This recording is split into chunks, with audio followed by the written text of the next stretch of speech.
Environment save earth.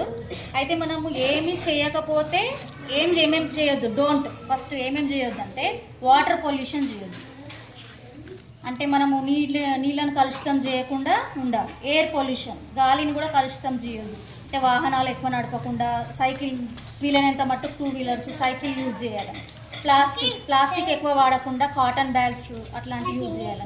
Deforestation, చెట్లను నరకకూడదు, మంచి మొక్కలు పెంచాలి అని చెప్పి పిల్లల లోపల అవగాహన కల్పించడం.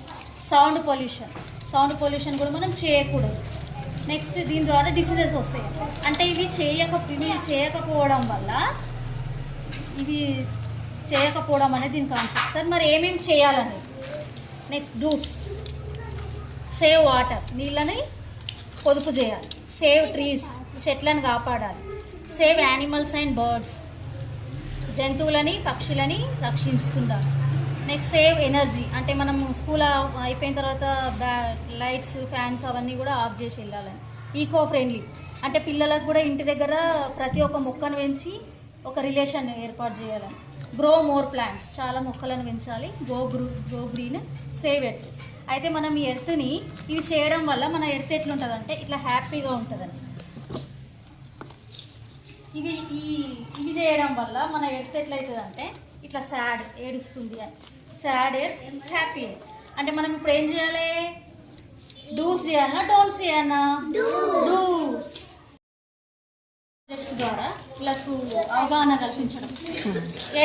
ఎట్లాంటి ఫస్ట్ చూడండి బెట మీరు.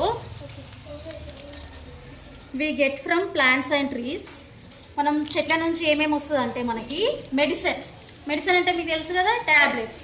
టీ పౌడర్, మనం రోజు మార్నింగ్ టీ పెట్టుకుంటాం కదా, టీ పౌడర్ పెట్టాయి. పేపర్, మీరు రాసుకునే పేపర్ కూడా చెట్టు నుంచి వస్తుంది. ఇదేంటిది? పల్సెస్, పప్పులు. పల్సెస్ అంటే ఏంటిరా? పప్పులు. షుగర్, చక్కెర. ఫ్లవర్స్, పువ్వులు. Rubber, vegetables, rice, fruits. Wood, ఇక్కడ వుడ్ కూడా పెట్టినాం సార్. వుడ్. Shelter, cotton. ఇది షెల్టర్ బర్డ్స్కి, మంకీస్కి, వాటికి shelter. What we get from plants and trees.